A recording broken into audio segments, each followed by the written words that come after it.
దేవుని పరిశుద్ధ నామమునకు మహిమ కలుగును గాక. చేరివచ్చిన మీ అందరికీ మన ప్రభువును రక్షకుడైన యేసుక్రీస్తు శ్రేష్టమైన నామంలో నా ప్రత్యేకమైన వందనాలు తెలియజేస్తున్నాను. మన దేవుడు మంచివాడు కదండి. మనము అడుగుతున్న వాటికన్నా, ఊహించే వాటికన్నా అత్యధికమైనటువంటి కార్యాలు మన పట్ల చేస్తున్న దేవుణ్ణి మనము తండ్రిగా కలిగి ఉండడం, అది మనకెంతో గొప్ప భాగ్యమని దేవుని వాక్యాన్ని బట్టి నేను తెలియజేస్తున్నాను. మనము పేతురు రాసిన పత్రికను మనం ధ్యానం చేస్తూ ఉన్నాం. పేతురు రాసిన మొదటి పత్రిక 4వ అధ్యాయము 7వ వచనం నుండి 11వ వచనం వరకు. అయితే అన్నిటి అంతము సమీపమై ఉన్నది కాగా మీరు స్వస్థ బుద్ధి గలవారే ప్రార్థనలు చేయుటకు మెలకువగా ఉండుడి.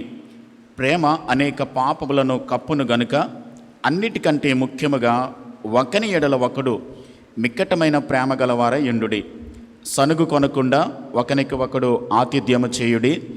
దేవుని నానా విధమైన కృప విషయమై మంచి గృహ నిర్వాహకులయ్యుండి ఒక్కొక్కడు కృపావరము పొందిన కొలది ఒకనికి ఉపచారము చేయుడి. ఒకడు బోధించిన ఎడల దైవోక్తులను బోధించినట్టు బోధింపవలెను. ఒకడు ఉపచారం చేసిన ఎడల దేవుడు అనుగ్రహించు సామర్థ్యము కొలది చేయవలెను. ఇందువలన దేవుడు అన్నిటిలోనూ యేసుక్రీస్తు ద్వారా మహిమపరచబడును. యుగయుగములో మహిమయు ప్రభావమును ఆయనకుండునుగాక. ఆమేన్. ప్రార్థన చేద్దాం. పరిశుద్ధుడా, మహోన్నతుడవు, సర్వశక్తి కలిగిన మా కన్న తండ్రి, మీ శ్రేష్టమైన నామమునకు వందనాలు, స్తోత్రాలు, స్తుతులు చెల్లిస్తున్నాం. ఆకాశ మహాకాశాలు పట్టజాలని దేవుడవు, అత్యున్నతమైన సింహాసనముపై ఆసీనుడవయ్యుండి ఎల్లప్పుడూ స్తుతింపబడుతున్న, ఆరాధింపబడుతున్న మా గొప్ప దేవ, మీకు స్తోత్రాలు. ఇంతవరకు మేమందరము మిమ్మల్ని స్తుతించి ఆరాధించడానికి, మిమ్మల్ని మహిమపరచడానికి మీ కృప మాకు ఇచ్చారు. మేమేదో గొప్పవారమని, నీతిమంతులమని కాదు, కానీ కేవలం మీ దయ వల్ల, మీ కృప వల్ల మాత్రమే మీ సన్నిధికి వచ్చి ప్రార్థించేటువంటి అర్హత, యోగ్యత మాకు ఇచ్చినందుకే మీకు స్తోత్రాలు. ఈ సమయంలో కొద్ది నిమిషాలు ప్రభువా తండ్రి, మీ వాక్యాన్ని నేర్చుకోవడానికి మీ పాద సన్నిధికి మేము వస్తున్నాం. మీరు మాట్లాడితే మేము ఆశీర్వదించబడతాం. మీ మాట జీవము గలది, మీ మాట శక్తి గలది.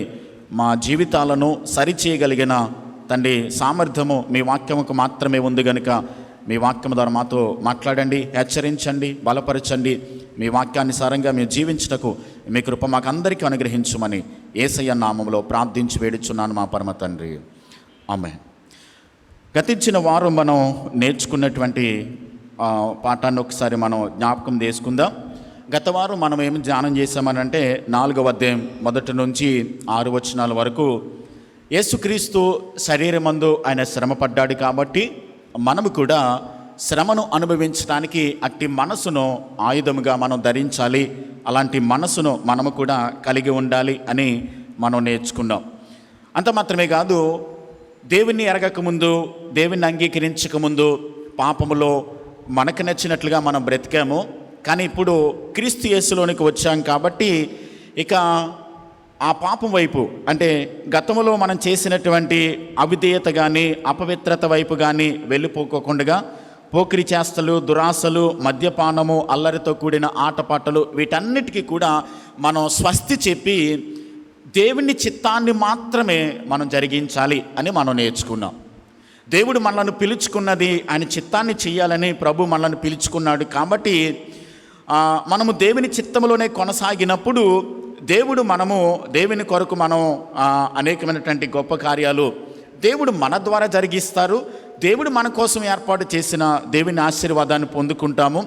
కాబట్టి తీర్పు సిద్ధంగా ఉంది కాబట్టి, సజీవులకు మృతులకు ఆయన తీర్పు తీర్చబోతున్నాడు కాబట్టి మెలకు కలిగి ఉండాలి అనేటువంటి సత్యాన్ని గత వారం మనం నేర్చుకున్నాం. 7వ వచనములో అయితే, అంటే మీరు శ్రమపడాలి అనేటువంటి ఆలోచన కలిగి ఉండి పాపమునకు దూరంగా ఉండి ఆయన చిత్తాన్ని చేస్తున్నప్పుడు, అయితే ఆయన ఏం చెప్తున్నాడనంటే మీరు అలా జీవిస్తున్నప్పుడు అన్నింటి అంతము సమీపమై ఉన్నది అని చెప్తూ ఉన్నాడు. ఈ వచనాన్ని గురించి కొద్ది నిమిషాలు మనం మాట్లాడదాం. అయితే అన్నింటి అంతము సమీపమైంది. ఏ అంతం సమీపమయ్యింది? మనము ఏ కాలంలో ఉన్నాము? ఇప్పుడు ఏ కాలంలో ఉన్నాం? అంత్యకాలంలో ఉన్నాం. అవును కదండి, అంత్యకాలంలో ఉన్నాం. ఈ కాలం ఎప్పుడు ప్రారంభించబడింది, అంత్యకాలం ఎప్పుడు ప్రారంభించబడిందో కొన్ని విషయాలు మనం చూద్దాం. లూకాసు వార్త 20వ అధ్యాయము, కొన్ని వచనాలు ఎక్కువ చదవాల్సి వస్తుంది, అయినప్పటికీ చూద్దాం. లూకాసు వార్త 20వ అధ్యాయము 34వ వచనం అలాగే 35వ వచనం చదువుదాం. అందుకు యేసు, ఈ లోకపు జనులు పెండ్లి చేసుకుందరు, పెండ్లికి ఇయ్యబడుదురు కానీ పరమును మృతుల పునరుద్ధానం పొందుటకు యోగ్యులని ఎంచబడిన వారు. సరే, ఇక్కడ వాక్యంలో మనం చూస్తున్నాం ఈ లోకపు జనులు. ఈ లోకపు జనులు అనేటువంటి చోట 2 అనే అంకె వేసి క్రింద ఈ యుగపు కుమారులు అని వ్రాయబడింది. ఎఫెసీ పత్రిక 1వ అధ్యాయం 20వ వచనం చదువుదాం. ఎఫెసీ పత్రిక 1వ అధ్యాయం 20వ వచనం. ఆయన ఆ బలాతిశయము చేత క్రీస్తును మృతులలో నుండి లేపి సమస్తమైన ఆధిపత్యము కంటేనో, అధికారము కంటేనో, శక్తి కంటేనో, ప్రభుత్వము కంటేనో, ఈ మాటను గమనించాలి, ఈ యుగమునందు మాత్రమే కాక రాబోవు యుగమునందును పేరు పొందిన ప్రతి నామము కంటేనో ఎంతో హెచ్చుగా పరలోకమందును ఆయనను తన కుడి పార్శ్వమున కూర్చుండబెట్టుకున్నాడు. లూకాసు వార్తలో ఏం చదువుకున్నాం? ఈ యుగపు జనులు, ఈ యుగపు కుమారులు అని మనం చదువుకున్నాం. అంటే ఈ యుగానికి సంబంధించినటువంటి వారు. ఇక్కడ మనం ఏం చదువుకుంటున్నామనంటే, ఈ యుగమునందు మాత్రమే కాక రాబోవు యుగమునందు కూడా దేవుడు ఆధిపత్యము వహించబోతున్నాడు అని మనం చదువుకున్నాం. ఎబ్రీ పత్రిక 6వ అధ్యాయము 4వ వచనం. ఎబ్రీ పత్రిక 6వ అధ్యాయము 4వ వచనం. ఒక్కసారి వెలిగింపబడి పరలోక సంబంధమైన వరమును రుచి చూచి పరిశుద్ధాత్మలో పాలివారే దేవుని దివ్య వాక్యమును రాబోవు యుగ సంబంధమైన శక్తుల ప్రభావమును అనుభవించిన తరువాత, ఇక్కడ వాక్యంలో చదువుతున్నాం రాబోవు యుగ సంబంధమైన శక్తుల ప్రభావం. మనము ఎఫెసీ పత్రికలో ఏం చదువుకున్నాం? ఈ యుగమునందు మాత్రమే కాదు, రాబోవు యుగము కూడా. ఇక్కడ రాబోవు యుగం యొక్క శక్తుల ప్రభావమును అనుభవించిన మీదట అని ఇక్కడ మనం చదువుకున్నాం. అంటే మీరు గమనించవలసిన వాస్తవం ఏంటంటే 2 యుగాలు కనబడుతున్నాయి. ఒకటి ప్రస్తుత యుగము, రాబోవు యుగం. ఇంకా క్లియర్గా లూకాసు వార్త 17వ అధ్యాయంలో యేసు ప్రభువు మాట్లాడినటువంటి మాటలు చూద్దాం. లూకాసు వార్త 17వ అధ్యాయము 20వ వచనాన్ని చదువుదాం. 17వ అధ్యాయము 20వ వచనం. దేవుని వాక్యం ఎప్పుడు వచ్చునని పరిసయ్యులు ఆయనను అడిగినప్పుడు ఆయన, దేవుని రాజ్యము ప్రత్యక్షముగా రాదు, ఎందుకనగా ఇదిగో దేవుని రాజ్యము మీ మధ్యనే ఉన్నది గనుక ఇదిగో ఎక్కడనని అదిగో అక్కడనని చెప్ప వీలుపడదని వారికి ఉత్తరమిచ్చెను. అంటే యేసుప్రభు మాట్లాడుతున్నటువంటి మాటల్లో పరిసయ్యులతో, శాస్త్రులతో ఆయన మాట్లాడుతున్నది ఏంటనంటే, దేవుని రాజ్యం ఇప్పుడే వచ్చింది, దేవుని రాజ్యం మీ మధ్యనే ఉంది, అక్కడ ఉందని ఇక్కడ ఉందని మీరు మాట్లాడకండి అని ప్రభు మాట్లాడుతున్నాడు. ఇక్కడ మనం చదువుకున్న ఈ 4 వచనాల్లో కూడా ఈ యుగ సంబంధమైన వ్యక్తులు, అలాగే రాబోవు యుగము, ఈ యుగము రాబోవు యుగం అంటే 2 యుగాలు ఉన్నాయి. అయితే భూమి మీద మనం బ్రతుకుతున్నటువంటి ఈ యుగములో మనము అంత్యకాలంలో బ్రతుకుతున్నాం, చిట్ట చివరి దినాల్లో మనం ఉన్నాం. అయితే ఎప్పుడు ప్రారంభించబడిందని అంటే అపోస్తలుల కార్యాల గ్రంథం 2వ అధ్యాయము 16వ వచనాన్ని చదువుతున్నాను. ఇదే ప్రవచనాన్ని, యోవేలు గ్రంథంలో ఉన్న ప్రవచనాన్నే అపోస్తలుడైనటువంటి పేతురు పెంతెకొస్తు దినాన వారందరూ కూడా మేడగదిలో కూర్చుని ప్రార్థన చేస్తూ ఉన్నప్పుడు పరిశుద్ధాత్మ శక్తి చేత వాళ్ళు నింపబడినప్పుడు పేతురు వారి మధ్య నిలబడి యోవేలు ప్రవచించిన ప్రవచనాన్ని గురించి మాట్లాడుతున్నాడు. 16వ వచనంలో యోవేలు ప్రవక్త ద్వారా చెప్పబడిన సంగతి ఇదే, ఏమనగా అంచె దినముల యందు, ఏ దినముల యందు? అంచె దినముల యందు నేను మనుషులందరి మీదను నా ఆత్మను కుమ్మరించెదను, మీ కుమారులు మీ కుమార్తెలు ప్రవచించెదరు, మీ యవనులకు దర్శనములు కలుగును, మీ వృద్ధులు కలలు కందురు. ఆ దినములలో నా దాసుల మీదను నా దాసురాండ్ర మీదను నా ఆత్మను కుమ్మరించెదను గనుక వారు ప్రవచించెదరు. అంటే యోవేలు ప్రవచించినటువంటి ప్రవచనము ఏమని వ్రాయబడిందని అంటే, అంచె దినములలో మనుషులందరి మీద నా ఆత్మను కుమ్మరించెదను. అంటే అంత్య దినములు ఎప్పుడు ప్రారంభించబడ్డాయని అంటే, ఈ యుగం ఉంది, రాబోవు యుగం ఉంది. రాబోవు యుగము అనే దానిని మనము నిత్యరాజ్యములో ప్రవేశించడానికి ఉన్నటువంటి యుగం అది. ఇప్పుడు ఉన్నటువంటి యుగము అంచె దినాల్లో మనం ఉన్నాము. ఎప్పుడు ప్రారంభించబడిందని అంటే, యేసుక్రీస్తు ప్రభు వాగ్దానం చేసినట్లుగా మీరు యెరూషలేము నుండి వెళ్ళక నేను పంపబో ఆత్మ కొరకు మీరు కనిపెట్టండి అని చెప్పి వారికి చెప్పినప్పుడు వారు మేడగదిలో కూర్చుని పరిశుద్ధాత్మ దేవుని కొరకు వారు కనిపెడతా ఉన్నారు. కనిపెడుతున్నటువంటి దినాన్న పరిశుద్ధాత్మ దేవుడు వారి మీదకి దిగి వచ్చినప్పుడు వారందరూ కూడా అన్య భాషలతో మాట్లాడుతూ ప్రవచిస్తూ ఉన్నప్పుడు యోవేలు ప్రవచించినటువంటి ప్రవచనాన్ని పేతురు మాట్లాడుతూ ఉన్నాడు. ఏమనంటే అంత్యకాలము, అంత్య దినము అని అక్కడ వ్రాయబడింది. అంటే అంత్య దినము ఎప్పుడు ప్రారంభించబడింది అని అంటే ఆయన పరలోకానికి వెళ్ళిపోయాడు, ఆయన పరిశుద్ధాత్మ దేవుని మన మీదకి పంపించాడు. కాబట్టి ఆ రోజు నుండి పెంతెకోస్తు దినాన్న పరిశుద్ధాత్మ నింపబడినటువంటి రోజు నుండి ఏం స్టార్ట్ అయినాయన్నమాట, అంత్య దినాలు స్టార్ట్ అయినాయి. అంటే ఆ రోజు మొదలుకొని ఎప్పుడైనా యేసు ప్రభు రావచ్చు, ఎప్పుడైనా ఆయన తిరిగి రావచ్చు. ఆయన పరలోకానికి వెళ్ళిపోతూ ఏం చెప్పాడనంటే నేను వెళుతూ ఉన్నాను, మరలా నేను తిరిగి వస్తాను అని ప్రభు చెప్పాడు. అంత్య దినాలు ప్రారంభం కావడానికి 5 విషయాలు జరగాలి. మొట్టమొదటిది ఏంటనంటే యేసుక్రీస్తు ప్రభు మానవునిగా భూమి మీదకి రావాలి. రెండవది ఏంటనంటే యేసుక్రీస్తు సిలువలో మనం చేసిన పాపము కొరకు ఆయన మరణించాలి, చనిపోవాలి. మూడవది ఏంటనంటే ఆయన మరణించడం మాత్రమే కాదు కానీ మరణాన్ని జయించి తిరిగి లేవాలి. నాలుగవది ఏంటనంటే పరలోకమునకు వెళ్ళి తండ్రి కుడి పార్శ్వమున ఆసీనుడిగా ఆయన కూర్చోవాలి. ఈ 4 కూడా జరిగిపోయినాయి. అయితే పరిశుద్ధాత్మ శక్తి చేత పెంతెకోస్తు దినాన ఎప్పుడైతే వాళ్ళు నింపబడ్డారో అప్పటి నుండి అంత్య దినాలు ప్రారంభించబడ్డాయి. మనము అపోస్తుల విశ్వాస ప్రమాణాన్ని మనం చదువుకుంటాం. ఏమన్నానంటే తండ్రి కుడి పార్శ్వమున ఆయన ఆసీనుడు నాడు ఆయన మరలా ఏం చేయబోతున్నాడు, తిరిగి రాబోతున్నాడు. ఆయన ఎప్పుడైనా రావచ్చు. అంత్యకాలం ఇప్పుడు ప్రారంభించబడింది. అయితే తాను చేయాల్సిన పనులన్నీ కూడా ప్రభు చేసేసాడు. ఆయన భూమి మీదకి రావడం, మన పాపం కొరకు ప్రాణం పెట్టడం, చనిపోవడం, సమాధి చేయబడడం, 3వ తేదీన తిరిగి లేవడం, పరలోకానికి వెళ్ళి తండ్రి కుడి పార్శ్వన ఆసీనులుగా ఉండడం, ఆయన పరిశుద్ధాత్మను పంపించడం, ఇవన్నీ జరిగిపోయినాయి. ఇప్పుడు అంత్యకాలంలో ఉన్నాము. ఎప్పుడు ఆయన రాకడ వస్తుందో ఎవరికి తెలీదు. అయితే మనము చేయాల్సిన పనులు భూమి మీద ఉన్నాయన్నమాట. మనం సిద్ధపాటు కలిగి మనము కూడా ఇంకా ఆయన రాకడ కొరకు సిద్ధపడాలని వాక్యములు మనం చూస్తూ ఉన్నాం. పేతురు రాసిన మొదటి పత్రిక 1వ అధ్యాయము 20వ వచనంలో కూడా పేతురు ఏమని మాట్లాడుతున్నాడని అంటే పేతురు రాసిన మొదటి పత్రిక 1వ అధ్యాయం 20వ వచనం, ఆయన జగత్తు పునాది వేయబడక మునుపే నియమింపబడెను కానీ మృతులలో నుండి లేపిన తనకు మహిమనిచ్చిన దేవుని ఎడల తన ద్వారా విశ్వాసులైన మీ నిమిత్తము కడవరి కాలముల యందు, ఈ మాటను గుర్తించాలి. ఎప్పుడు? కడవరి కాలముల యందు ఆయన ప్రత్యక్షపరచబడెను. 1 తిమోతి పత్రిక 4వ అధ్యాయం 1వ వచనం. అయితే కడవరి దినములలో మనము పేతృపత్రికలో ఏం చదువుకున్నాం, కడవరి కాలము. ఇక్కడ ఆయన కాలాన్ని గురించి మాత్రమే కాదు కానీ పౌలు గారు ఏమంటాడే రోజుల్లోకి వచ్చాడు. ఆయన కడవరి దినములు అంటున్నాడు. యోహాను గారు ఆయనే మాట్లాడుతున్నాడు అని అంటే 1 యోహాను పత్రిక 2వ అధ్యాయము 18వ వచనములో, చిన్నపిల్లలారా కడవరి గంటల్లోకి వచ్చేసాడు. ఆయన గడియ, లాస్ట్ అవర్ అంటున్నాడు. ఆయనేమో కడవరి కాలం అంటున్నాడు పేతురు గారు. పౌలు గారు ఏమంటున్నాడు, కడవరి దినములు అంటున్నాడు. ఈయన కడవరి గడియలోకి వచ్చేసాడు. అంటే ఏ గడియో ఏ క్షణమో మనకు తెలియదు, ఎప్పుడైనా రావచ్చు. ఆయన రావడానికి సిద్ధంగా ఉన్నాడు. ఆయన ద్వారం దగ్గరనే ఉన్నాడు. కాబట్టి మనము సిద్ధపాటు కలిగి ఉండవలసిన అవసరం ఉంది అని పేతురు గారు మాట్లాడుతున్నాడు.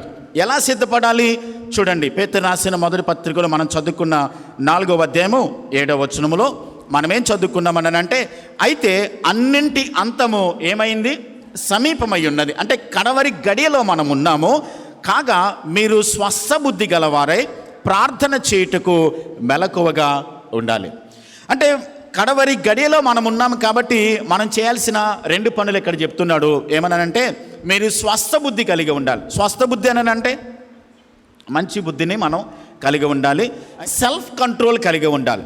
అంటే మనలను మనమే స్వాధీనం చేసుకోవాలి. ఎందుకు స్వాధీనం చేసుకోవాలి?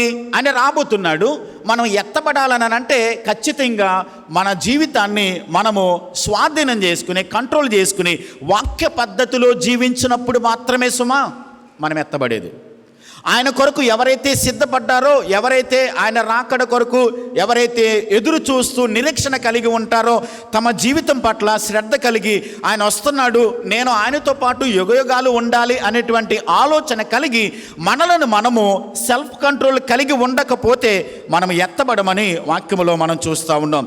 1వ అధ్యాయము 13వ వచనములో కూడా మొదటి అధ్యాయం 13వ వచనములో, మీ మనస్సు అను నడుము కట్టుకొని నిబ్బరమైన బుద్ధి కలిగిన వారై యేసుక్రీస్తు ప్రత్యక్షమైనప్పుడు మీకు తేబడు కృప విషయమై సంపూర్ణ నిరీక్షణ కలిగి ఉండాలి. అంటే మీరు మనస్సు అనేటువంటి నడుమును కట్టుకోవాలి. అంటే మా మనస్సుని ఏం చేయాలి? మనం స్థిరపరుచుకోవాలి. మనము సెల్ఫ్ కంట్రోల్ కలిగి ఉండి స్వస్థ బుద్ధిని కలిగి మనము సిద్ధపాటు కలిగి ఉండాలి. ఎందుకు సిద్ధపాటు కలిగి ఉండాలని అంటే, చాలా సందర్భాల్లో ఏం జరుగుతుందని అంటే, దేవుడు తన ఆత్మ ద్వారా మనలను నింపినప్పుడు, తన ఆత్మ ద్వారా నడిపిస్తూ ఉన్నప్పుడు, ఆయన క్రీస్తు సారీపతిలోనికి మలచడానికి, ఆయన రాకడ కొరకు సిద్ధపడడానికి ఆత్మదేవుడు మనకి ఎప్పుడు కూడా మనలను బోధిస్తూనే ఉంటాడు. ఆయన రాబోతున్నాడు, ఆయన వస్తున్నాడు, నువ్వు సిద్ధపడి ఉండని మన మనసాక్షి ద్వారా, పరిస్థితులను బట్టి, వాక్యము ద్వారా, లేకుంటే దేవుడు తన ఆత్మ ద్వారా, మనసాక్షి ద్వారా మనతో మాట్లాడుతూ ఉంటాడు. మనమందరం కూడా సిద్ధపాటు కలిగి ఉండాలి. ఎప్పుడైతే స్వస్థ బుద్ధి మనం కలిగి ఉంటామో, మనం ఎలా ఉంటామని అంటే, యేసుక్రీస్తు ప్రభు ఈ లోకానికి వచ్చినప్పుడు ఆయన గలిలయ సముద్రము దాటి అవతలకు వెళ్ళాడు. వెళ్ళిన తర్వాత ఆ సమాధులలో ఒకడు దెయ్యాలు పట్టి తిరుగుతూ ఉన్నాడు.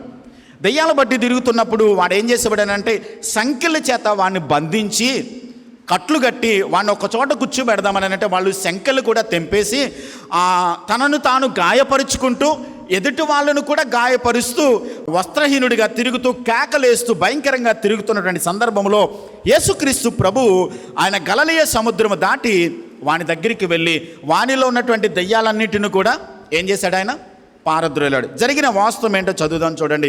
మార్కు సువార్త 5వ అధ్యాయం 15వ వచనంలో, జనులు జరిగినది చూడవెళ్ళి యేసునొద్దకు వచ్చి, సేన అను దెయ్యములు పట్టినవాడు బట్టలు ధరించుకొని, అక్కడ మాటను గమనించాలి, ఏం రాయబడింది? స్వస్థ చిత్తుడే కూర్చుండి ఉండుట చూచి భయపడ్డారు. అంటే అంతకుముందు వాడు ఎలా ఉన్నాడు?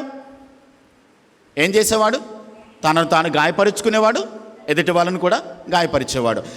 అంత మాత్రమే కాదు, ఎవరు తన దగ్గరికి వచ్చినప్పటికీ కూడా గట్టిగా అరుస్తూ, భయంకరమైన కేకలు పెడుతూ, తన్ను తాను ఆ రాళ్ళతో, ఆ సంఖ్యలతో బంధించినప్పటికీ కూడా తెంపేసుకుని భయంకరంగా విచ్చలవిడిగా జీవించేటువంటి వ్యక్తి, ఎప్పుడైతే యేసయ్య తన దగ్గరికి వెళ్ళి తనను ఉన్నటువంటి దయ్యాలను పారద్రోలారో, అప్పుడు ఏం చేయబడ్డాడు? వాడు స్వస్థ చిత్తుడే. తన్ను తాను ఒక కంట్రోల్లోకి వచ్చేసాడు, ఒక స్వాధీనంలోనికి వచ్చేసాడు.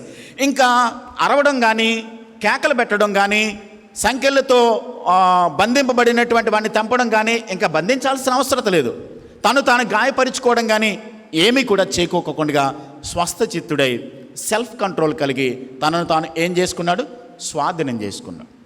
అంటే ఇక్కడ వాక్యం ఏం చెప్తుందని అంటే, ఆయన రాబోతున్నాడు కాబట్టి మనము సెల్ఫ్ కంట్రోల్ కలిగి ఉండడం అని అంటే, ఎంతకుముందు గతంలో మనం బ్రతికిన విధానం కాకోకుండా స్వస్థ బుద్ధి కలిగి, మనలను మనము సెల్ఫ్ కంట్రోల్ కలిగి, మనల్ని మనం స్వాధీనం చేసుకుని మెలకువ కలిగి ఉండాలని వాక్యం చెప్తోంది.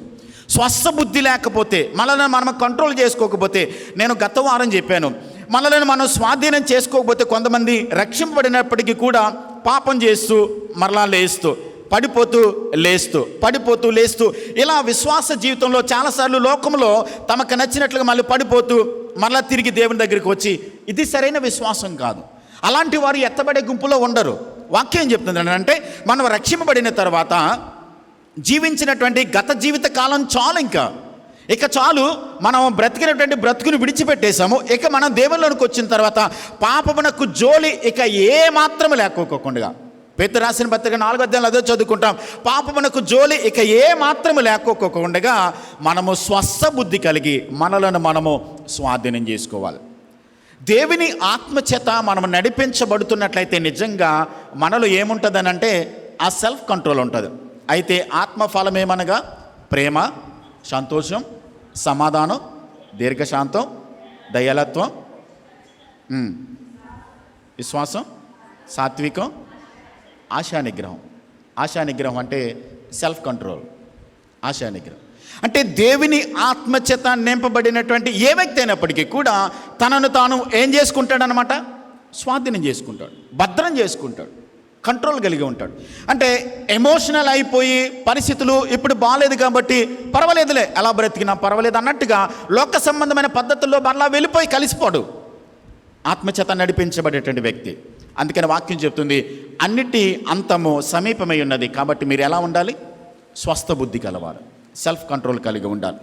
అంత మాత్రమే కాదు, వాక్యం ఏం చెప్తుంది అంటే మనల్ని మనం స్వాధీనం చేసుకునేటువంటి విషయంలో చాలా జాగ్రత్త కలిగి ఉండాలి, మెలకు కలిగి ఉండాలి అని పేతురు గారు మాట్లాడుతూ 4వ అధ్యాయంలో ఆయన ఏం చెప్తున్నాడనంటే, ప్రార్థనలు చేయుటకు మెలకువగా ఉండాలి, ప్రార్థన చేసేవారిగా ఉండాలి.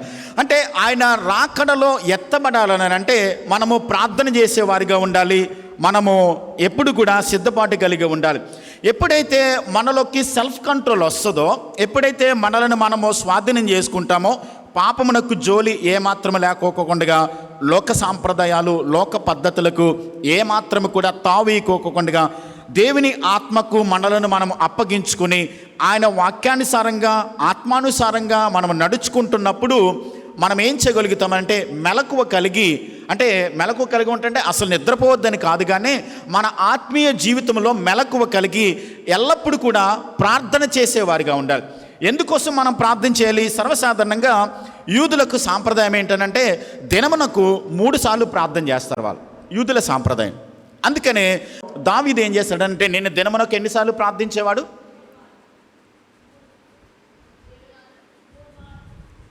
7 మార్లు కొంతమంది, 3 మార్లు కొంతమంది.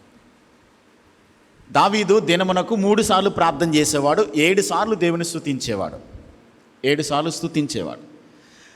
అంత మాత్రమే కాదు, దానియేలు మనము 6వ అధ్యాయంలో చదువుకుంటాం, ఇట్టి శాసనము సంతకం చేయబడినను అని తెలిసినప్పటికీ కూడా యథాప్రకారం, అంటే యూదుల ఆచారం ఏంటంటే ఉదయము మధ్యాహ్నం సాయంకాలం 3 పూట్లు కూడా ఖచ్చితంగా వాళ్ళు ప్రార్థన చేస్తారు, అది అలవాటు వాళ్ళకి.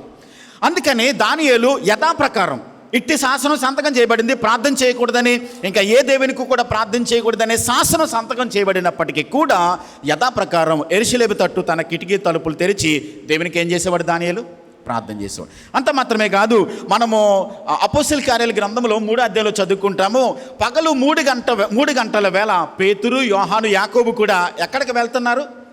శృంగారం అనే దేవాలయముకు ప్రార్థన చేయడానికి వెళ్తున్నారు. చూడండి, అపోస్తల కార్యాల గ్రంథం 3వ అధ్యాయం 1వ వచనంలో చదవండి ఒకసారి. పగలు 3 గంటలకు, ఎందుకని? మధ్యాహ్నం పూట వీళ్ళు ఎక్కడికి వెళ్తున్నారు? ప్రార్థన చేయడానికి వెళ్తున్నారు. అంత మాత్రమే కాదు, అపోస్తల కార్యాల గ్రంథం 10వ అధ్యాయం 9వ వచనంలో కూడా, అపోస్తల కార్యాల గ్రంథం 10వ అధ్యాయం, మరునాడు వారు ప్రయాణమై చదవమ్మా.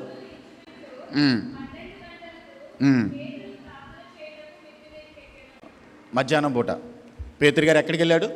మిద్ది మీదకి వెళ్ళి ప్రార్థన చేయడానికి. అంటే యూదులకు ఉన్నటువంటి సాంప్రదాయం ఏంటంటే ఉదయము, మధ్యాహ్నం, సాయంత్రం 3 పూటలు కూడా వాళ్ళు ప్రార్థన చేస్తారు. నేను ఒక మాట అడుగుతాను, మన విశ్వాస జీవితంలో మనం ఎన్నిసార్లు ప్రార్థన చేయగలుగుతున్నాం? ఉదయం సర్వసాధారణంగా ప్రార్థన చేసుకుంటాం, సాయంకాలం పడుకునేటప్పుడు ప్రార్థన చేసుకుని పడుకుంటాం. కానీ సమయం ఉన్నప్పుడు మధ్యాహ్నం అంటే మనకి సమయం ఉండి, ఉద్యోగాలకు వెళ్ళే వారి గురించి నేను మాట్లాడట్లేదు, ఉద్యోగాలు ఉన్నప్పటికీ కూడా ప్రార్థన చేసుకోవచ్చు. ఎలా అంటే దేవునితో మనకు కనెక్ట్ అయ్యి ఉండి, మన హృదయము దేవునితో కనెక్ట్ అయినప్పుడు కూడా మనం ప్రార్థన చేసుకోవచ్చు. స్తుతిస్తూ ప్రభుని ఆరాధిస్తూ మన మనసులో ప్రభుని ఆరాధన చేయొచ్చు. ప్రార్థన అంటే కేవలం మనం మోకరించి ఒక గదిలో కూర్చునే చేసేదే కాదు, దేవునితో మనం ఎప్పుడు కూడా సత్సంబంధాన్ని కలిగి ఉండడం కూడా ప్రార్థనే. ఇప్పుడు మధ్యాహ్న కాలంలో ప్రార్థన చేసే అలవాటు కూడా మనం చేసుకోవడం చాలా మంచిది. ఎందుకనంటే ప్రార్థన ఎందుకు మనం చేయాలనంటే, ఎందుకు ప్రార్థన చేయాలనంటే ప్రభు చెప్పాడు భూమి మీదకి వచ్చినప్పుడు, లూకాసు వార్త 21వ అధ్యాయం 34వ వచనంలో, మీ హృదయము ఒకవేళ తిండి వలనను, మత్తు వలనను, ఐహిక విచారం వలనను మందముగా ఉన్నప్పుడు ఆ దినము, ఏ దినము? దేవుని యొక్క రాకడ దినము అకస్మాత్తుగా మీ మీదకి ఉరి వచ్చినట్లు రాకుండు మీ విషయమై మీరు జాగ్రత్తగా ఉండుడి. ఆ దినము భూమి అందంతటా నివసించు వారందరి మీదకి అకస్మాత్తుగా వచ్చును. కాబట్టి మీరు జరగబోవు వీటినెల్లను తప్పించుకుని మనుష్య కుమారుని ఎదుట నిలవబడుటకు శక్తి గల వారగునట్లు ఎల్లప్పుడూ ఏం చేయాలి? ప్రార్థన చేయొచ్చు, మెలకువగా ఉండాలి. అంటే ఆ దినము మీ మీదకి హఠాత్తుగా ఎప్పుడు వస్తుందో మనకి తెలియదు. కాబట్టి మనము ప్రార్థన చేస్తూ మెలకువ కలిగి ఉండాలి. ఎందుకు ప్రార్థన చేయాలి? ఆయన ఎదుట శక్తి గల వారమై నిలబడడానికి. ఒకానొక దినాన భూమి మీద ఉన్న ప్రతి మనిషి కూడా దేవుని న్యాయపీఠం ఎదుట ఏం చేయాలి? నిలబడాలి. దేవునికి మనం లెక్క చెప్పాలి. దేవునికి మనము లెక్క అప్పగించవలసిన వారమై ఉన్నాం. కాబట్టి ఆయన ఎదుట నిలబడడానికి మనకు శక్తి కావాలనంటే భూమి మీద మనం ఏం చేయాలి?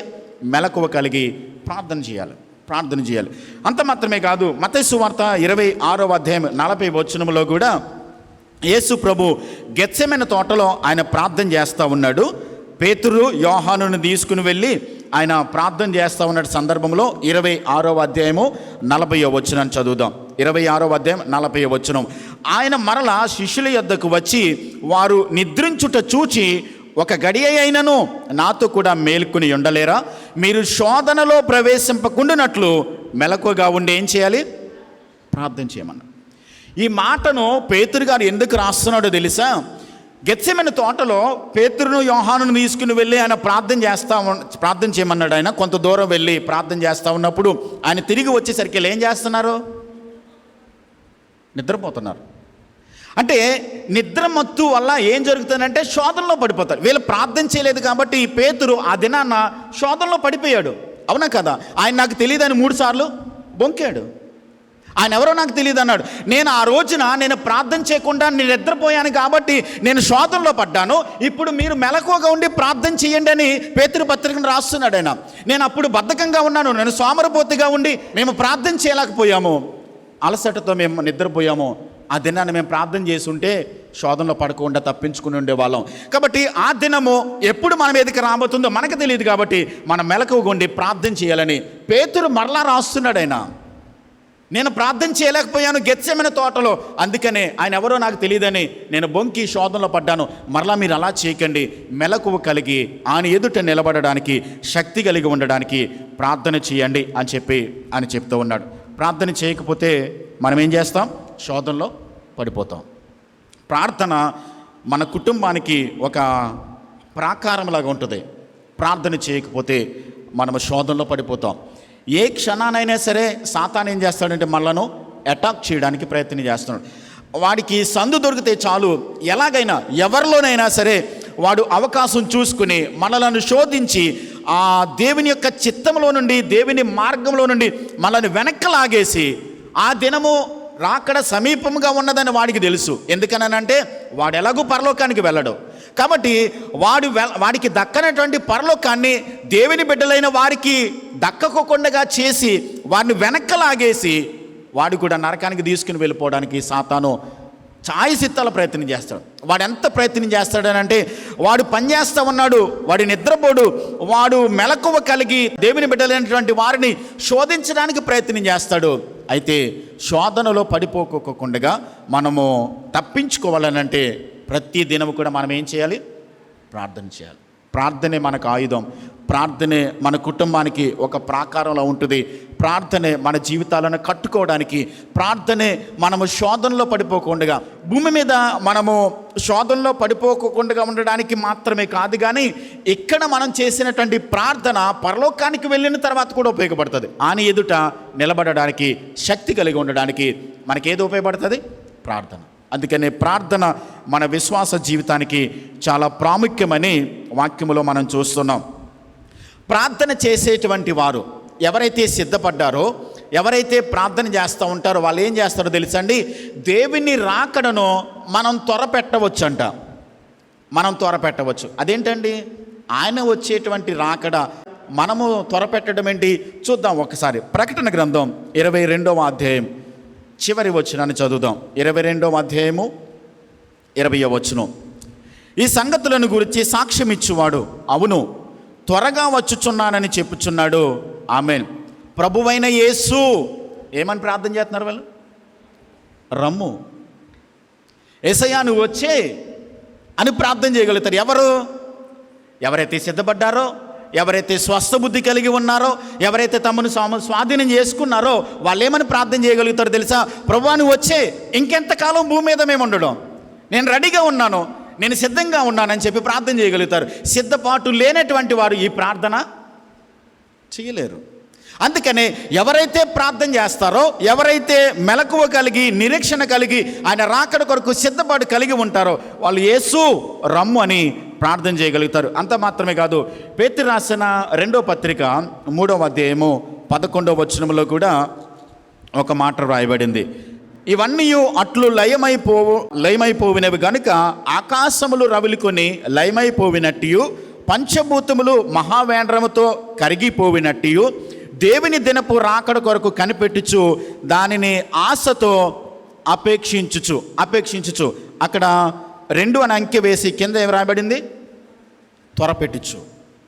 అంటే ఆయన రాకడ కొరకు ఎవరైతే సిద్ధపాటు కలిగి ఉన్నారో మనము రాకడను ఏం చేయొచ్చు అన్నమాట?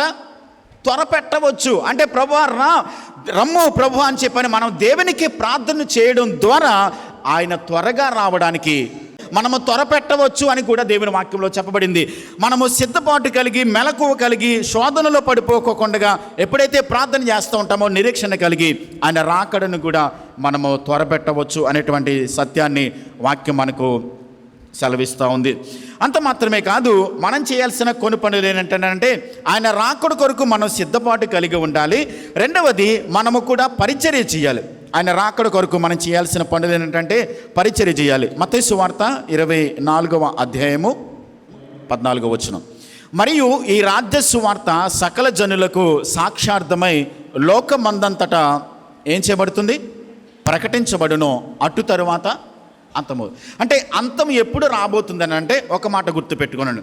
మనము స్వస్థ బుద్ధి కలిగి మనలను మనము స్వాధీనం చేసుకుని పాపంలో పడిపోకోకుండా ఆయన రాకడ కొరకు సిద్ధపాటు కలిగి మెలకువ కలిగి ప్రార్థన చేస్తూ ఆయన రాకడను ప్రభువా నువ్వు తొందరగా రమ్మని ప్రభువును ప్రార్థన చేస్తూ మనం చేయాల్సిన మరొక పరిచర్య ఏంటనంటే సర్వ సృష్టికి సువార్తను ప్రకటించాలి.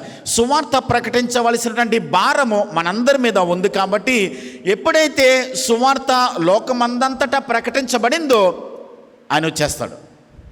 ఎందుకనంటే తీర్పు దినాన చాలామంది ఏమని మాట్లాడతారో తెలుసా? నీ గురించి నాకు తెలీదు, ఒకవేళ తెలిస్తే నేను నమ్మేసుకునేవాడును అని చెప్పి ఆ దినాన మాట్లాడతారంట చాలామంది. ఎందుకనంటే దేవుడు అన్యాయస్తుడు కాడు. ఆయనను గురించి తెలియకోకుండా ఆయన గురించి ప్రకటించబడకోకుండా ఆయన భూమి మీదకి రాడు అని వాక్యంలో మనం చూస్తూ ఉన్నాం. ఎందుకనంటే ఆయన రాబోతున్నాడు.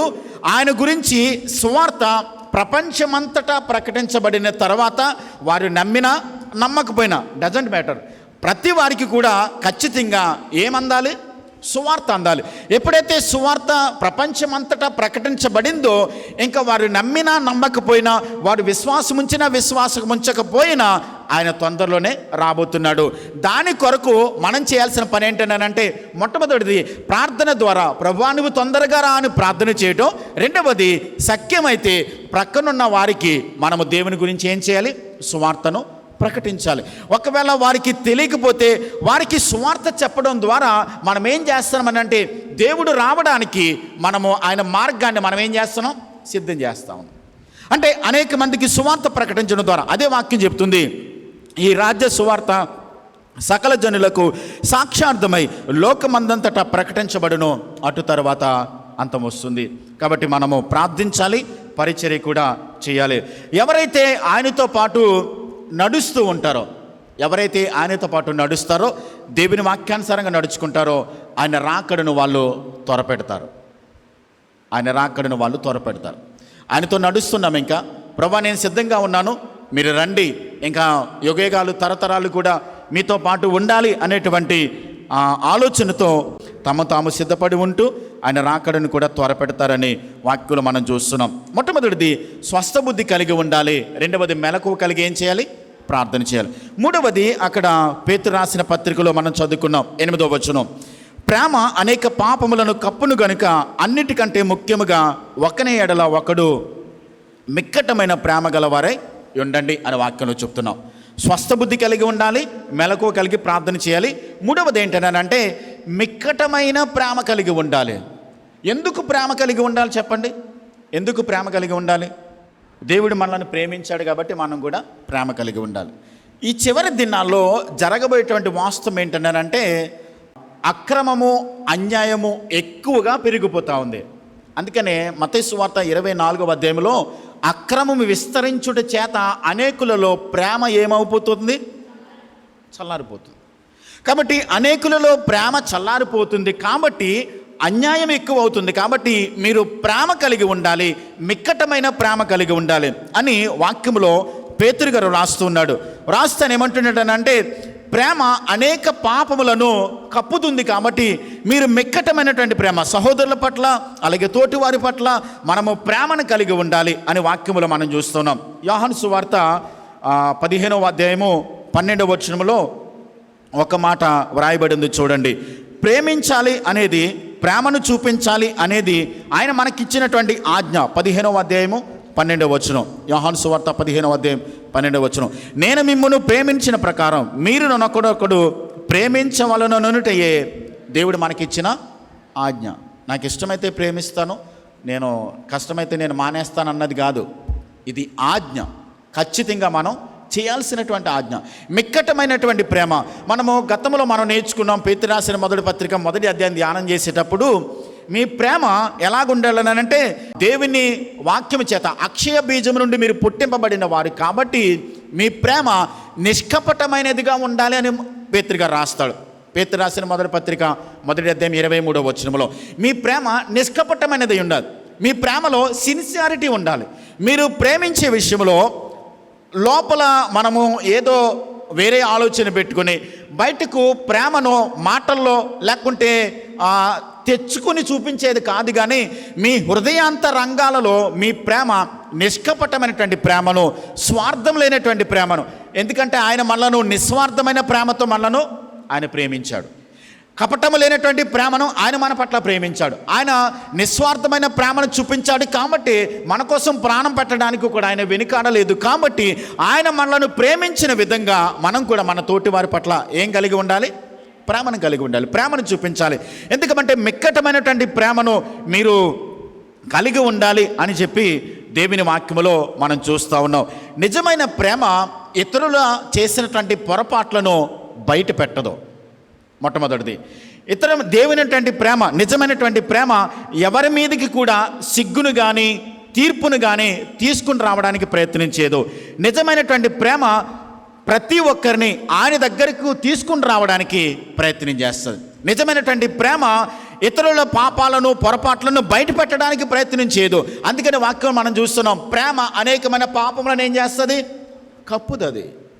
గలతీ పత్రిక 6వ అధ్యాయం 1వ వచనంలో ఏమని రాస్తాడనంటే పౌలు గారు, సహోదరులారా, ఒకడు ఏ తప్పిదములోనైనా చిక్కుకునే ఎడల ఆత్మ సంబంధులైన మీలో ప్రతివాడు తాను శోధింపబడునేమో అని తన విషయమై జాగ్రత్తగా చూచుకొనుచు సాత్వికమైన మనసుతో అట్టి వానిని ఏం చేయాలి? మంచి దారిలోనికి తీసుకుని రావాలి. ఒకవేళ ఎవరైనా తప్పిపోయారు, ఎవరైనా దేవుని యొక్క మార్గాల నుండి తొలగిపోయి బయటికి వెళ్ళిపోయారు, దేవుని సన్నిధికి క్రమంగా వస్తూ దేవుని సన్నిధిలో ఆత్మానుసారంగా నడుచుకుంటూ ఒక్క పద్ధతిలో కొనసాగేటువంటి వారు ఒకవేళ తెలిసి తెలియక పొరపాట్లు చేసి తప్పు చేసి బయటికి పడిపోయి వెళ్ళిపోయినట్లయితే ప్రేమతో వాళ్ళని ఏం చేయాలి? మనం ఏం చేయాలి? చేర్చుకుని వాళ్ళని ధైర్యపరిచి వాళ్ళని ఎంకరేజ్ చేసి దేవుని మార్గములో మరలా కొనసాగడానికి మనం ప్రయత్నించాలి. ప్రేమ అనేక దోషములను ఏం చేస్తుంది? కప్పిపుచ్చుతుంది. కాబట్టి ప్రేమ కలిగిన వారమై మనము మిక్కటమైన ప్రేమను కలిగి ఉండాలి. లోకములో అక్రమము విస్తరించడం చేత ప్రేమ తగ్గిపోతుంది. కాబట్టి దేవుని బిడ్డలను చెప్పుకుంటున్న మీరు ఆ ప్రేమను విడిచిపెట్టకండి, ఆ ప్రేమను మీరు కోల్పోకండి. ఆయన మనల్ని ప్రేమించాడు కాబట్టి ప్రేమతో అనేక మందిని దేవుని మార్గంలోనికి తీసుకుని రావడానికి ప్రయత్నించాలి అనేటువంటి సత్యాన్ని వాక్యంలో మనం చూస్తున్నాం. యాకోబు పత్రిక 5వ అధ్యాయం 20వ వచనంలో యాకోబు ఒక మాట రాస్తూ ఉన్నాడు. ఆయన యాకోబు రాసిన పత్రిక 5వ అధ్యాయము 20వ వచనం, పాపిని వాని తప్పు మార్గము నుండి మళ్లించువాడు మరణము నుండి ఒక ఆత్మను రక్షించి అనేక పాపములను కప్పివేయునని తాను తెలుసుకొనవలెను. అంటే పాపము చేసి తప్పు మార్గంలోకి వెళ్ళిపోయినటువంటి వారిని మంచి దారిలోకి తీసుకుని రాగలిగినటువంటిది ఏంటనంటే ప్రేమ మాత్రమే. ప్రేమ మాత్రమే ఆత్మను రక్షించడానికి, అనేక పాపములను కప్పిపుచ్చి వారిని దేవునిలోకి తీసుకుని రావడానికి ప్రేమ ప్రయత్నిస్తుంది అనే వాక్యములో మనం చూస్తున్నాం. కాబట్టి మనము స్వస్థ బుద్ధి కలిగి ఉండాలి, మెలకువ కలిగి ప్రార్థన చేయాలి. ప్రేమ కలిగి తప్పిపోయిన వారిని ఏం చేయాలి? మంచి దారిలోనికి తీసుకుని రావాలి. వాళ్ళ లోపాలను ఎత్తి చూపడం కాదు, కానీ వారి యొక్క బలహీనతలను కప్పిపుచ్చి మంచి మార్గంలోనికి తీసుకొని రావడానికి ప్రయత్నించే వారిగా ఉండాలి. ప్రేమ ఏం చేస్తుంది? క్షమిస్తూనే ఉంటుంది. అలా క్షమిస్తూనే ఉంటుంది ప్రేమ. అందుకని ఆ ప్రేమను మనం కలిగి ఉండాలి. ప్రేమ ఎప్పుడు కూడా దేవుని న్యాయానికి, పవిత్రతకు అనుగుణంగా పాపాన్ని కప్పివేసి దానికోసం వెతుకుతూ, దానికోసం ప్రేమను చూపిస్తూ దేవుని మార్గంలోనికి అనేక మందిని తీసుకుని రావడానికి ప్రయత్నం చేస్తూ ఉంటుంది. చూడండి, ఆదామవ్వలు ఏదైనా తోటలో పాపం చేసినప్పుడు దేవుడు ఏం చేశాడు? ఒక గొర్రె పిల్లను వధించి వారికి చర్మపు చొక్కాలను కుట్టించి వారి సిగ్గును ఏం చేశాడు? ఆయన కప్పాడు. చర్మపు చొక్కాలు కుట్టించి వారికి సిగ్గుని కప్పాడు. అలాగే ప్రేమ అనేకమైన దోషములను కప్పుతుంది అనేటువంటి సత్యాన్ని వాక్యములు మనం చూస్తున్నాం. అందుకనే ఒకవేళ ఏదైనా బలహీనతలు మనలో ఉన్నట్లయితే, ఏదైనా అవిధేయతలు మనలో ఉన్నట్లయితే, సామెతల గ్రంథం 23:14 చెప్పినట్లుగా అతిక్రమంలో దాచిపెట్టేవాడు వర్ధిల్లడు, వాటిని ఒప్పుకొని విడిచిపెట్టేవాడు ఏం చేస్తాడు? కనికరాన్ని పొందుకుంటాడు అనేటువంటి సత్యాన్ని వాక్యములు మనం చూస్తున్నాం. అందుకనే పేతురు గారు అంటున్నాడు, మొట్టమొదటిగా మీరు స్వస్థబుద్ధి కలిగి ఉండండి. రెండవది ఏంటంటే మెలకువ కలిగి ప్రార్థన చేయండి. మూడవది ఏం చేయాలి? ప్రేమ కలిగి ఉండండి అని వాక్యములో మనం చూస్తూ ఉన్నాం. మరొక విషయం 9వ వచనంలో ఆయన ఏమని మాట్లాడుతున్నాడనంటే, పేతురు రాసిన మొదటి పత్రిక 4వ అధ్యాయం 9వ వచనం, సనుగు కొండకుండా ఒకనికి ఒకడు ఏం చేయాలి? ఆతిథ్యం చేయాలి. 9వ వచనం, ఆతిథ్యం చేయాలి. ఆతిథ్యం అనేది తెలిసిన వారికి చేయడం మాత్రమే కాదు, కానీ తెలియనటువంటి వారికి, పరదేశులకు పాత నిబంధన కాలంలో ఆతిథ్యం చేసే విషయాన్ని దేవుడు ఏమంటాడంటే, పరదేశులకు లేకుంటే యాత్రికులకు, ప్రయాణికులు చేసేటువంటి వారికి మీరు చేర్చుకుని వారికి ఆతిథ్యం ఇవ్వండి అని వాక్యం మనం చూస్తున్నాం. కాబట్టి ఈ చివరి దినాల్లో మనం చేయాల్సిన పని మెలకువ కలిగి ప్రార్థన చేయడం, స్వస్థబుద్ధి కలిగి ఉండడం, ప్రేమను కలిగి ఉండడం మాత్రమే కాదు, కానీ ఆతిథ్యం ఇచ్చేవారిగా ఉండాలి. కొంతమంది తెలియకే దేవదూతలకు ఏం చేశారు? ఆతిథ్యం ఇచ్చి వాళ్ళు ఆశీర్వదించబడ్డారు.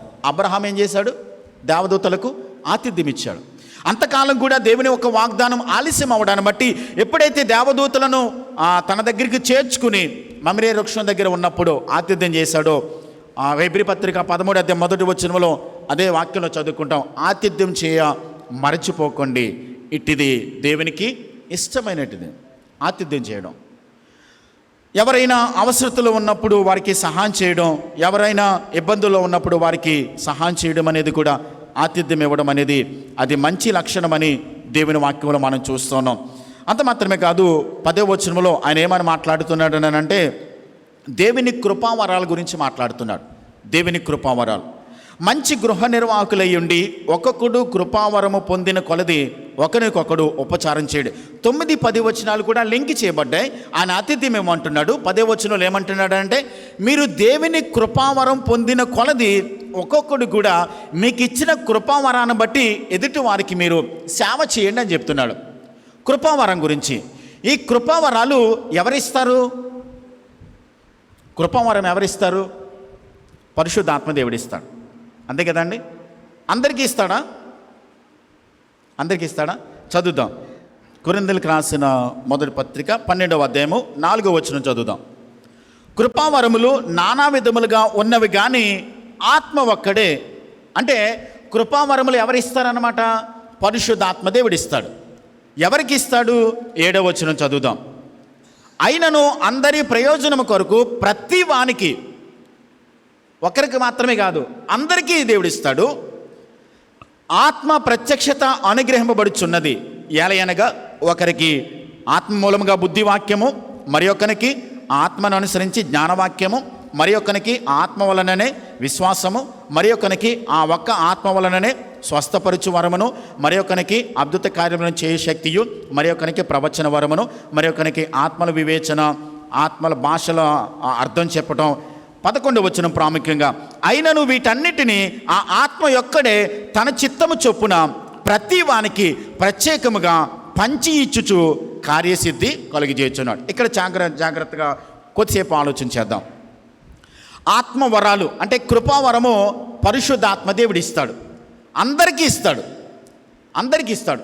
దేవుని రక్షణలోకి వచ్చిన ప్రతి ఒక్కరికి పరిశుద్ధాత్మ దేవుడు ఏం చేస్తాడంటే కృపావరాన్ని ఇస్తాడు. కానీ ఇక్కడ 9 ఆత్మవరాలు ఉన్నాయి, కృపావరాలు ఉన్నాయి. ఈ 9 కృపావరాలు ఒక వ్యక్తిగా ఇవ్వడు, గుర్తుపెట్టుకోనండి. 9 కృపావరాలు ఒక్కడికే ఇవ్వడు, కానీ ప్రతి ఒక్కరికి కూడా ఖచ్చితంగా ఏదో ఒక కృపావరాన్ని ఇస్తాడు.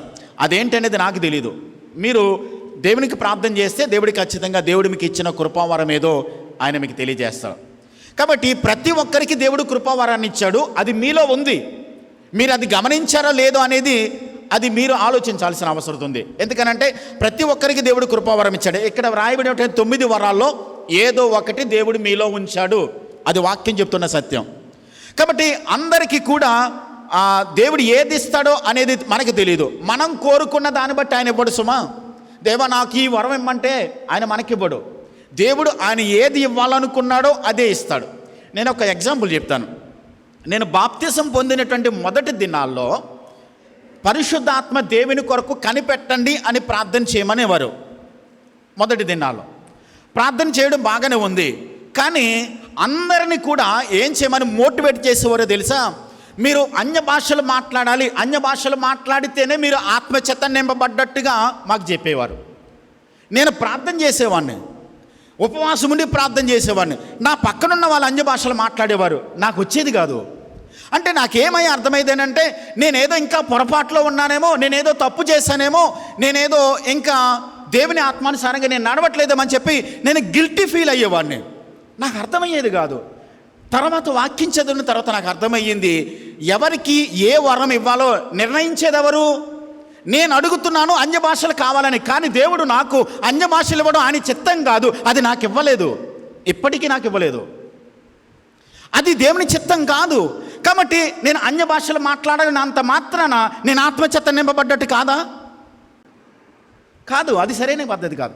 దేవుడు తన ఆత్మ ద్వారా కొంతమందికి అన్య భాషలు మాట్లాడే వరాన్ని ఇస్తాడు, కొంతమందికి అన్య భాషలు మాట్లాడే భాషలు అర్థం చెప్పే వరాన్ని ఇస్తాడు, కొంతమందికి స్వస్థత వరాన్ని ఇస్తాడు, కొంతమందికి వివేచన వరాన్ని ఇస్తాడు, కొంతమందికి ప్రవచన వరాన్ని ఇస్తాడు. ఎవరికి దేవుడు ఏ వరాన్ని ఇస్తాడో మనకు తెలియదు. ఖచ్చితంగా ప్రతి ఒక్కరికి ఏదో ఒక వరాన్ని ఇస్తాడు. ఒకవేళ దేవుడు అన్య భాషల వరాన్ని ఇచ్చాడేమో, కొంతమందికి మీకు ఇచ్చాడేమో, నాకు తెలియదు.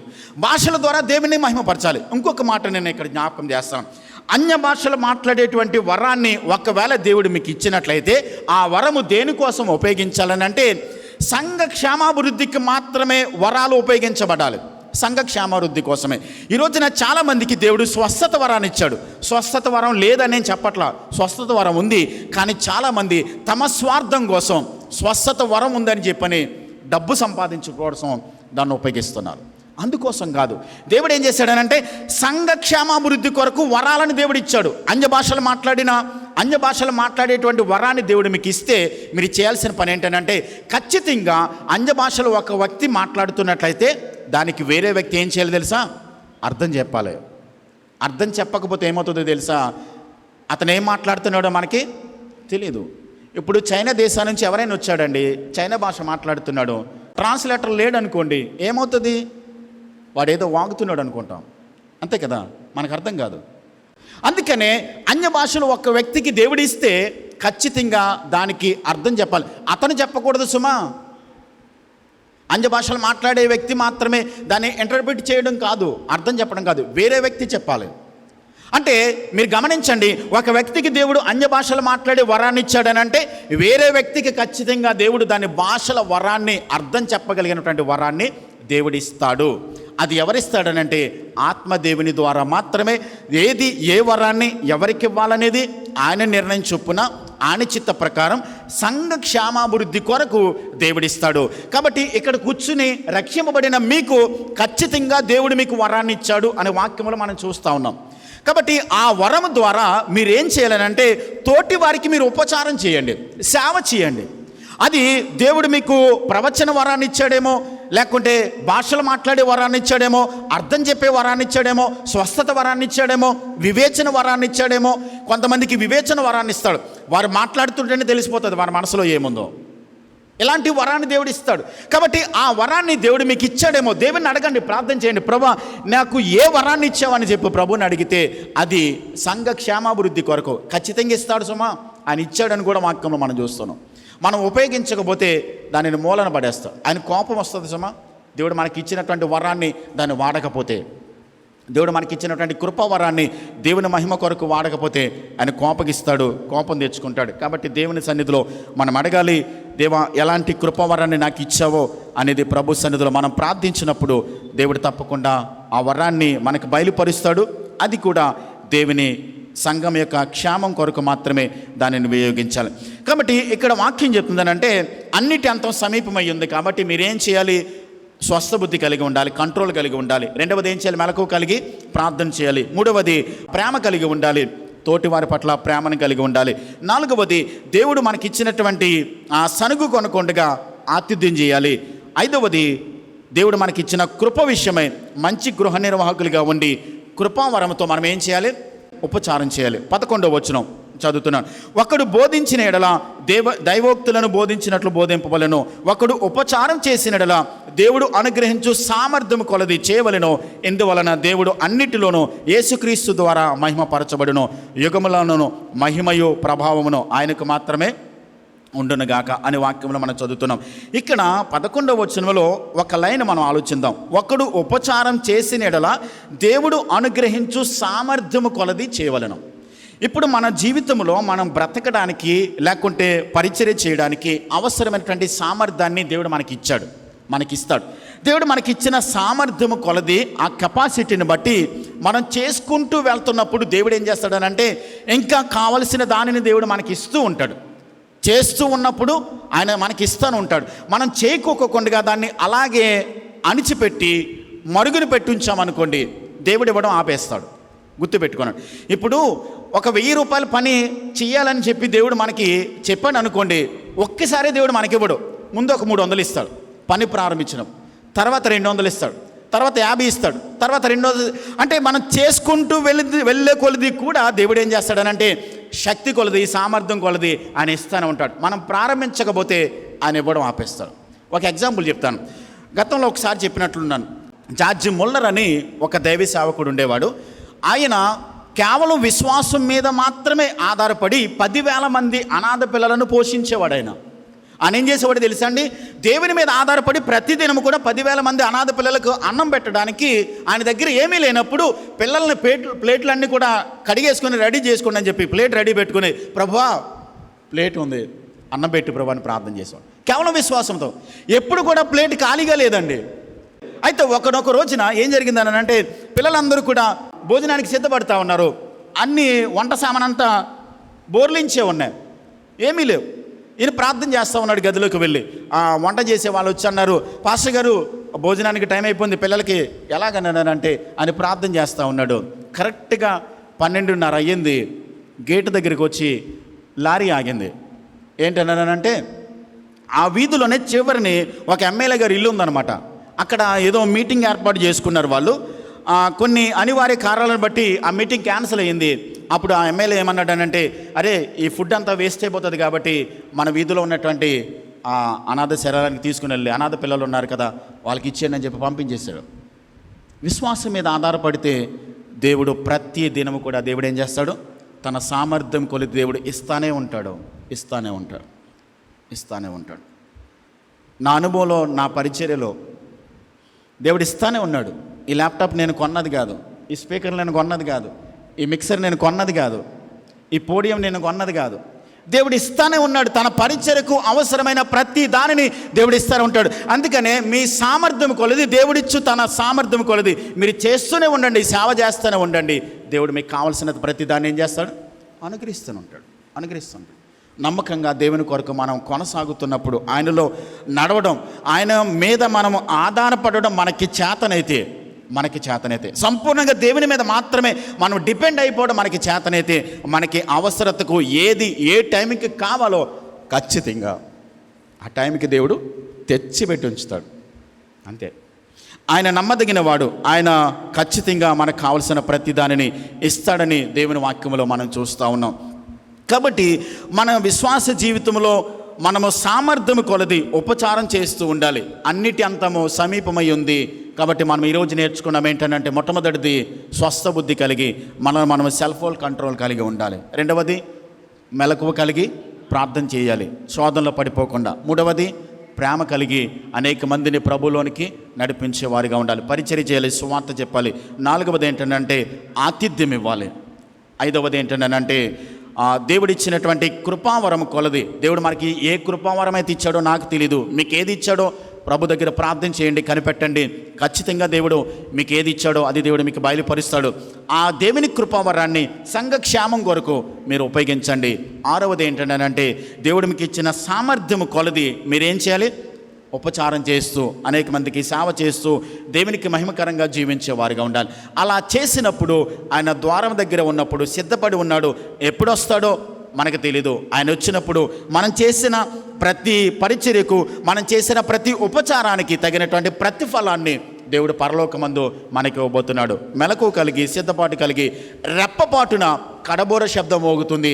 ఎప్పుడు జరుగుతుందో తెలీదు. కాబట్టి ఆయన ఎత్తబడిన గుంపులో మనం ఉండాలనంటే సెల్ఫ్ కంట్రోల్ కలిగి ఉండాలి, మెలకువలుగా కలిగి ప్రార్థన చేయాలి, ప్రేమ చూపించాలి, ఆతిథ్యం ఇవ్వాలి. దేవుడిచ్చిన కృపావరాన్ని బట్టి ప్రజలకు దేవుని యొక్క ఆయన సంఘానికి క్షేమం కలిగే విధంగా మనము ఉపచారం చేసేవారిగా ఉండాలి. అలా చేసినప్పుడు దేవుడు తప్పకుండా మనను ఆశీర్వదిస్తాడు, దీవిస్తాడు. అలాంటి కృప మనందరికీ దేవుడు అనుగ్రహించి కాపాడునుగాక. తలలు వంచండి, ప్రార్థన చేద్దాం. చెప్పబడిన వాక్యాన్ని జ్ఞాపకం చేసుకుని చిన్న ప్రార్థన చేద్దాం. అన్నిటి అంతము సమీపమై ఉంది. ఏ దినాన ఏ క్షణమో ఆయన రాకడ మనకు తెలియదు. ఆయన ఖచ్చితంగా వస్తాడు.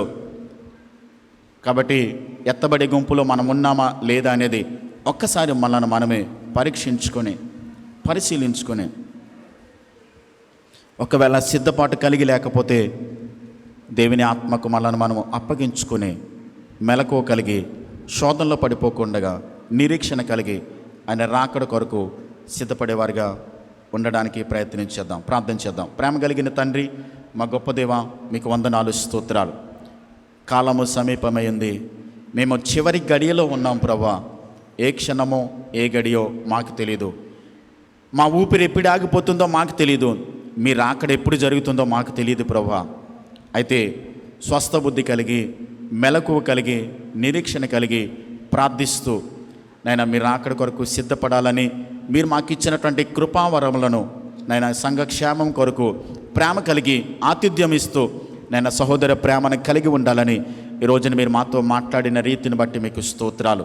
విన్న వాక్యాన్ని మా హృదయాల్లో భద్రపరుచుకుని నైనా మీ యొక్క చిత్తములో మేమందరం కూడా సంపూర్ణంగా నడవడానికి, సంపూర్ణంగా మీ వాక్యానికి లోబడి జీవించడానికి మీ కృప సహాయం మాకందరికీ అనుగ్రహించి మేలు చేసి కాపాడి మీరు మాత్రమే మహిమ పొందుమని యేసుక్రీస్తు నామములో ప్రార్థించి వేడుచున్నాను మా పరమ తండ్రి. ఆమేన్, ఆమేన్.